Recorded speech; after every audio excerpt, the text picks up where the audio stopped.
Welcome to 247 African TV. This is where we bring better perspective and shed light on different stories around the globe. But however, we focus and discuss the stories, tell it through the African lens. That is what we do. So technically, it's all about how are our stories going to impact Africa and how is Africa going to be better.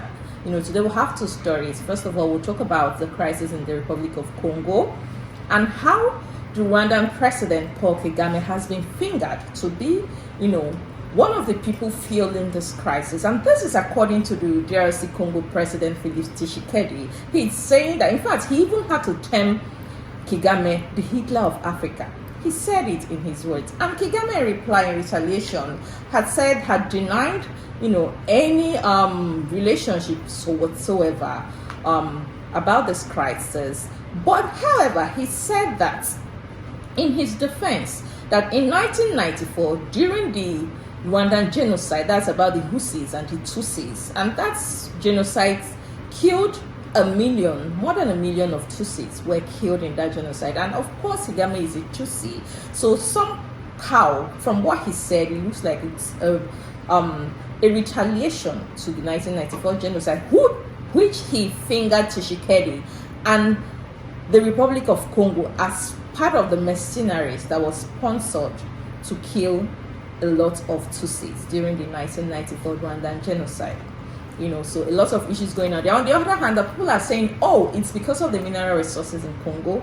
That is why Western countries picked interest in Congo and are trying to force crisis in Congo through Paul Kagame. Remember that Kagame, UK was one of the countries that had bilateral relationship and agreements with Kagame to bring back asylum people, to settle asylum people who seek asylum in UK. They're bringing back them to Africa. Of course, he said they're going to sponsor Rwanda. So there is this mutual relationship between Kagame and a lot of Western leaders. And a lot of Africans are saying that they are using him against his own people. And other people see him as a very good leader.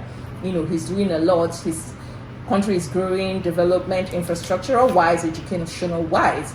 They said he's quite doing a lot. So I have someone here with me. EK is here with me. So we're going to talk about this issue. We're also going to talk about Sowore being arrested. Was he arrested? No, he was being invited. OMOYELE SOWORE.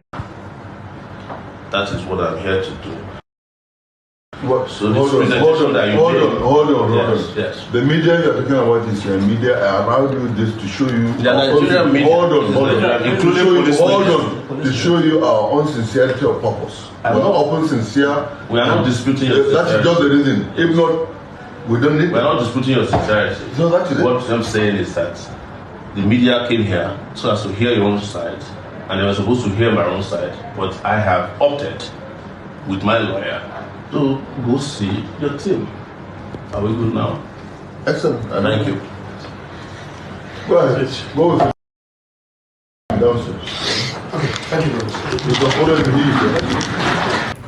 Was invited by the police. Of course, he honored their invitation today.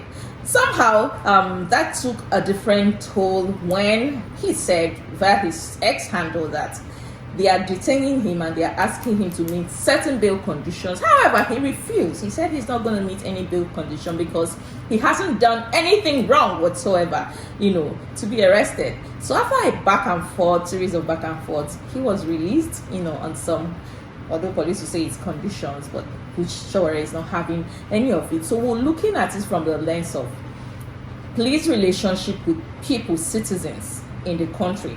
How is it? Is the police intimidating people? Because what started this whole issue was Sowore sharing a video of how the police was trying to, according to him, allegedly trying to extort, money from them.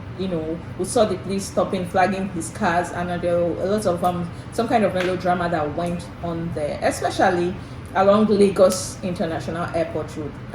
These police guys are usually situated there every day. I'm telling you, I won't lie to you. Anytime I see them, I get angry because they see you come past there every day and they ask you the same question, and you see them stopping a lot of cars, having this back and forth with people. What are the police doing on the highway, first of all, in Nigeria? I don't and think it's supposed to be on the highway. I don't think this question is supposed to be a question in Nigeria should be asking at this point, promise. Why so? The very first question is we have people in the authority. I'm not talking about the president or the governors now. I'm talking about people who manage the police affairs. We have what we call the police affairs commission. Yes. So we also have the IGP Police of Service police. Commission. Yeah. We also have the commissioner of police. We even also have the area commanders. We have the divisional police heads. So if all of these things, all of these hierarchies, we have them, and then you here, just like they call bloody civilian, you're here complaining about people on the road. Now they know these people are on the road. Why aren't they stopping them from being on the road? Sure. Now a couple of days ago, And there's some, sorry to cut you short. You know that every IGP that comes, the first thing they will do is make an announcement that we've stopped police on the road, we've stopped roadblocks. It's after a week or so you see them back on the road. we're very good with making promises. Sorry, promise. We're very good. We're very good with making that, but we don't keep promise, right? And we also do not know how to manage, a particular stuff that we built. Now, a couple of days ago, I was trying to go there. A couple of days ago, there was this picture that surfaced online where a policeman was unmasked trying to, go over a fence. We don't know where. Yeah, I saw that video, and people were saying that he's trying to get into their house. That's not even the start. Remember the case of that EFCC guy that a doctor was shot in Anambra? It turned out the guy wasn't even a doctor. Wasn't even a doctor, but he came into his house in the middle of the night. That's even one. Now, this guy, that's not even the bad part. The bad part is the I don't know I think it's the police PRO one. Ade something, I've forgotten his name. OMOYELE Adejobi, the PPPRO. Yes, the man said that the policeman, the Nigerian police has a right to actually to enter your house without a warrant. Anyhow they want. I wish you have a policeman here or he's a lawyer to now put better perspective. It tells you that we are in a country where you as a citizen you are here and whoever it is that's supposed to protect you here. Whereas in other country you see the police, the military man, these guys know that place is to serve you, to keep you safe. Does it stand with the way we call I'm thinking of a word now, the way we approach our policemen or the way we address them? I'll say, in Nigeria it's called the Nigerian Police Force. Is it the first in their name that is the issue? Obasanjo actually removed the force, actually.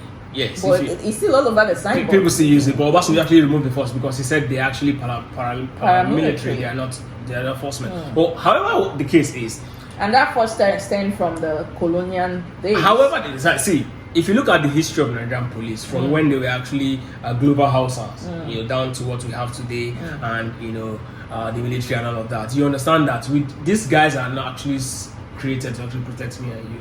They're actually created to actually serve. They are not created to protect life and property. No. They're actually created to actually protect the people who are the ruling class. Wow.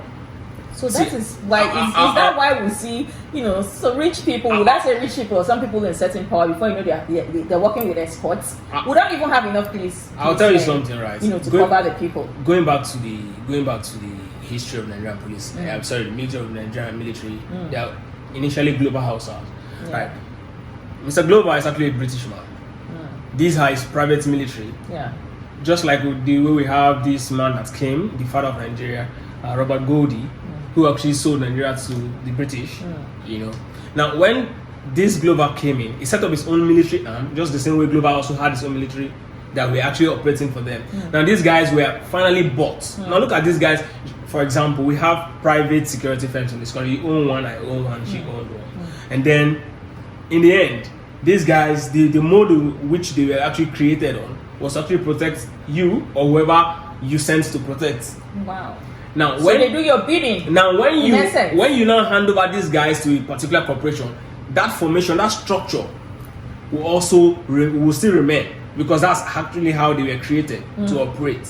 So that's why we have a system where these guys don't even really look at you as I don't even think it's a Nigerian problem now. I think it's cut across Africa. If you look at what happened in Kenya recently with the tax reform and how the policemen were actually brutalizing people, it tells you a lot about. Even in Botswana, we saw that happen. It tells you a lot about how African security personnel actually operate and see themselves and see civilians. So it's actually a black man problem. And it cuts across the military. From The the military, paramilitary to the- the military. exactly, It looks the like military, the every police. uniform officers wants to intimidate The president, in Nigeria. the president in Africa. If it's the president, prime minister, the president, or the prime minister, the senate president, and then the military chief and the police chief. These are this is the hierarchy when it comes to importance of people. And then before you start looking at other, say local government chairman So you say the president, the vice president, the senate president, probably the House of Rep leader, the Congress leader. Then you now go to the military. If you list the vice the president, military chiefs. if you list the vice president before the senate president, you're actually talking about position. But if you talk about the president, then senate president, you're talking about the sensitivity of office. That's what I was referring to. Okay. Because the vice president and president are also more like one together. Yeah. So, but if you look at all of these people, and then after we're done with all of these numbers, and start looking at people who are actually close to this office, errand boys around corners of power and all of that, before you and I. So whatever happens, right, these guys will first get the attention of the security personnel before you. And the security personnel, see, couple of times we've had cases of people say they go to the police station, they have a case, and then the police will tell them there's no fuel in their car. You understand? So many times we've had this sort of things. Other times you even hear cases of, give us a mobilization fee. Yeah, but all these sort of stories. Free. You see it written there. Well, bail is free, but I've never seen anybody who was arrested and was released without paying money in the history of Nigerian. Have you ever seen any? I don't know of any. Okay. I don't know of any. But it tells you how our policemen operate. Back to Sowore, right? Now, Sowore is one man who has really given this establishment, the APC government, really, a lot of trouble. He's giving them hard time? So many. And you see, what he's doing it's actually good, because it's one thing for you to actually know the law. It's another thing for you to actually stand your ground. And over the years, I think it has to do with the fact that Sowore actually came into light from the Buhari regime. Right. I mean, when Buhari actually... As an opposition factor? No. Yes, he was part of the block that... No. Well, would I say he was intimidated by the DSS? Okay, so that was when Buhari came into power. Yeah. Before Buhari came into power, Sowore was very close to the bloc that brought into the Buhari government. In fact, who are you talking I'll tell you for free. In fact, right, one of the biggest, anti-Jonathan government news platform was the Sahara Reporter. I'll tell you for free. And when this government was finally sworn in, I'm talking about the APC government under Buhari, there was a video online. I'll get that video. I'll send it to you. Where Sowore was actually part of people jubilating for the Buhari's. Probably he just wanted change, because a lot of people felt that Jonathan's administration was corrupt. Let me tell you for free, right? If you're an adult, a full-blown adult who have been following Nigerian history, there is no way you see Buhari and choose him over Jonathan. There's no way. But Buhari was he was the Alpha and Omega, right? No, he was the image of anti-corruption. That was what they fed us. That's the truth, right? Now, I'll tell you something. As corrupt as the Abacha's government was, there was a PTF, body that was created. A lot of corruption, a lot of money got missing under that government. I can't really give the exact amount right now. And guess who was hiding that department? Buhari. He was a minister of petroleum during Abacha's. So what I'm saying here is that. So he was somehow fingered for corruption before then. How come people didn't remember it during the campaign? A man who people did actually. A lot of persons were speaking, but the voice that was speaking in favor of Buhari was way bigger than what we have on the other end. And that was one of the biggest problem for Jonathan at the point was that he had a fallout with Obasanjo. Okay. If he was still very much in a very good term with Obasanjo. Why did he have a fallout with Obasanjo? Well, that actually started with the open letter.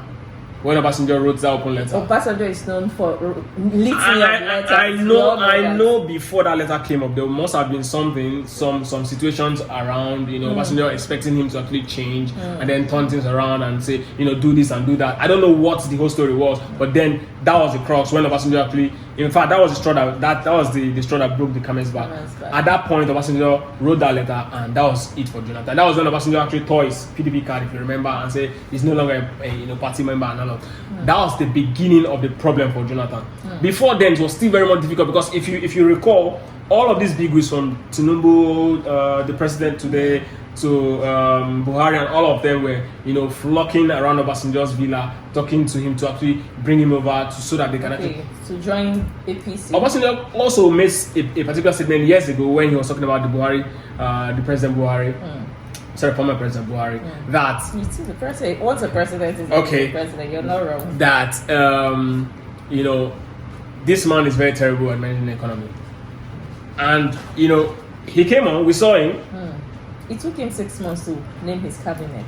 See, up his cabinet. That's not even the issue. Months. Even in America, Trump did it under 24 hours. He already had his. Let's not blame. See. I'm not going to blame him for doing that in 6 months. Why? I'm going to blame it on the system. The system allowed it. If we have a system that says you must have, so we don't have accountability. 1, 2. We have two times. Tinubu and the President Tinubu and Buhari became president without openly telling us what they want to do. They didn't come up for any debate. What happened? The system allowed it. Yeah. If you have a system that says you must do this, well, it's not in the code. They will tell you it's not in the code. That's what I'm saying. It's part of the system to come up for debate or not. It's the system. So that was more or less irrelevant for them, I would say. I say again, it's the system. So if we have to look at it, that's why I said I'm not going to blame him for naming his cabinet after 6 months. Even if it takes him a year, it's the system. But what I'm saying is, even if it took you that long to do that, if you're a man who can manage an economy properly, Nigeria will not fall that bad. In 8 years, Nigeria fell so bad under Buhari. But what Buhari did in 8 years, Tinubu, this President Tinubu had Yeah, because I don't understand. Like, President Tinubu is doing wonderfully well, right? outdone everything Buhari did in 8 years. So under 1 year, look at achievement has superseded Buhari's 8 years. That's positive or negative. Is that what you're saying? I don't know. I'm saying negative, so I don't know what you're saying. So you're saying President Tinubu is worse than Buhari? That's what you're saying. What's the price of fuel when? Okay, let's know. I think maybe fuel might be too big. What's the cost of food items when he came on board? And let's look at from Jonathan to Buhari. What's the percentage of inflation that we were dealing with? And today we're dealing with about 34% or so inflation. So now, about 30-something%. So Buhari left the dollar at about 200 and something. No, about 400, right? It was 400. Good. And today we're having almost 1.7, right? It was almost slept. At some point it slept to 1.7. So if it took Jonathan to actually move, if it took Buhari to actually move the fuel from 200, right? About 200 to what? Sorry, I said the fuel, the dollar. Remember, we even talk about Kagame again. I think this Kagame story will leave it for another time. We're out of time. Are you guys, stay subscribed to my channel. We'll tell you everything about Kagame and the Republic of Congo and the crisis going on there. I and Ike will come back tomorrow to bring you more stories on that. And we're telling you these stories through the African lens and not just what the Western media wants you to hear. We're telling you the real story, the story behind the story, the untold stories you've not heard of. That is what we're telling you. Thank you for joining us today. Sadly, this is where we're joining because thank you so much for joining me. Thank you. I do appreciate your presence. Thank you, promise. Thank you.